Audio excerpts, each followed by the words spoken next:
कहाँ हो तुम रीत? और ये कौन सी जगह है? वो मैं राघव, मैं विक्रांत के गांव आई हूँ। क्या? मैंने आपको रात में बताने की कोशिश की थी, लेकिन आप कुछ भी सुनने के मूड में नहीं थे। तो मैं क्यों सुनूं रीत? आज विक्रांत और उन्नति की शादी है। हाँ राघव, और इसलिए मैं यहाँ आई हूँ। मेरा यहाँ आना जरूरी था, लेकिन आप प्लीज ये बात किसी को बताइएगा मत। मुझे तो समझ नहीं आता तुम पर कौन सा भूत सवार हो गया। राघव, उस वक्त आप निकल गए थे, मैं आपसे बात नहीं कर पाई। मैंने कल के लिए कुछ प्लान किया, सोचा आपको बता दूं।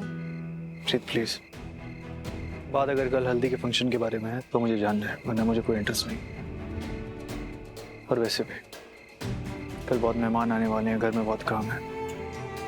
मुझे लगता है मुझे सो जाना चाहिए। तुम भी सोचो। और रीत, तुम विक्रांत के बारे में मुझे कुछ भी बताओगी तो मेरा फैसला नहीं बदलने वाला। और वैसे ही मैं तुम्हें कुछ बताऊंगा तो तुम्हारा विक्रांत को लेकर फैसला नहीं बदलेगा। तो ये बात रहने देते।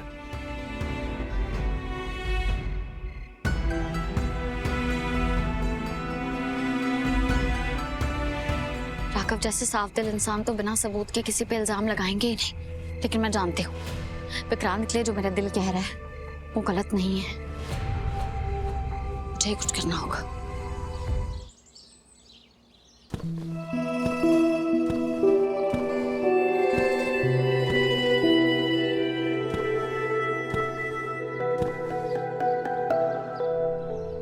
क्या हुआ दिव्या, तुमने मुंह क्यों लटका रखा है? मुंह नहीं लटकेगा तो और क्या होगा बिग सिस्टर लो। उस चुड़ैल कीर्ति के भाई की शादी अपनी उन्नति से होने जा रही है और हम यहाँ खड़े होके हल्दी पीस। दिव्या, क्या पता शायद उन्नति की भलाई इसी में हो। शायद ये रिश्ता उसके लिए उसका जीवन भर का रिश्ता बन जाए। आज कैसी बातें कर रही है बिग सिस्टर लो। मुझे तो लगा था रीत कुछ ना कुछ करके, भले ही चाहे उसे कोई जादू करना पड़े, पर ये रिश्ता वो रुकवा ही देगी। पर अब तो लगता है यहाँ वो भी कुछ नहीं कर सकती। रीत की जिंदगी में एक ही परेशानी थोड़ी ना है दिव्या। वैसे भी वो बेचारी हम सबके मामलों में इतना उलझी रहती है, अपनी परेशानियों के बारे में तो सोचने का उसे मौका ही नहीं मिलता। क्या मतलब है आपका? रीत की लाइफ में और क्या परेशानी है? आपको मेरी कसम है, आप राघव को कुछ नहीं बताएंगी। प्लीज वादा कीजिए मुझसे। कुछ नहीं।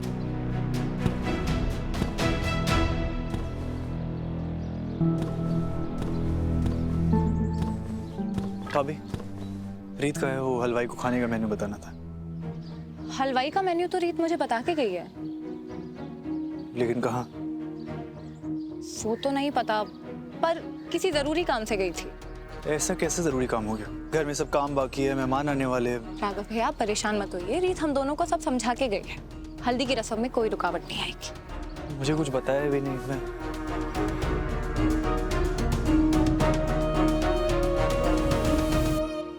अब आप मुझसे बातें भी छुपाने लगी है बिग सिस्टर? नहीं, ऐसा कुछ नहीं है। इसको डाल।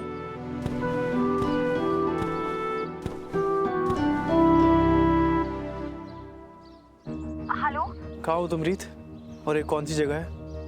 वो मैं राघव, मैं विक्रांत के गांव आई हूँ। क्या? मैंने आपको रात में बताने की कोशिश की थी, लेकिन आप कुछ भी सुनने के मूड में नहीं थे। तो मैं क्यों सुनूं रीत? आज विक्रांत और उन्नति की शादी है। हाँ राघव, और इसलिए मैं यहाँ आई हूँ। मेरा यहाँ आना जरूरी था, लेकिन आप प्लीज ये बात किसी को बताइएगा मत। मुझे तो समझ नहीं आता तुम पर कौन सा भूत सवार हो गया। तुम्हें मेरी कोई भी बात आसानी से समझ क्यों नहीं आती? क्यों एक बार मेरे भरोसे पर भरोसा करके तुम मेरे साथ खड़े होकर उन्हीं को खुशी खुशी विदा क्यों नहीं कर सकती? राघव, आपके लिए जरूरी क्या है?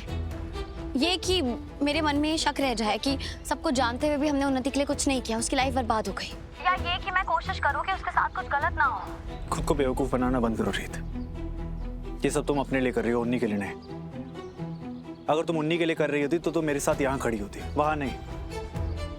तुम जानती हो उन्हीं के लिए आज कितना बड़ा दिन है। अब घर में जब मेहमान आएंगे, रिश्तेदार आएंगे, मैं उन्हें क्या जवाब दूंगा?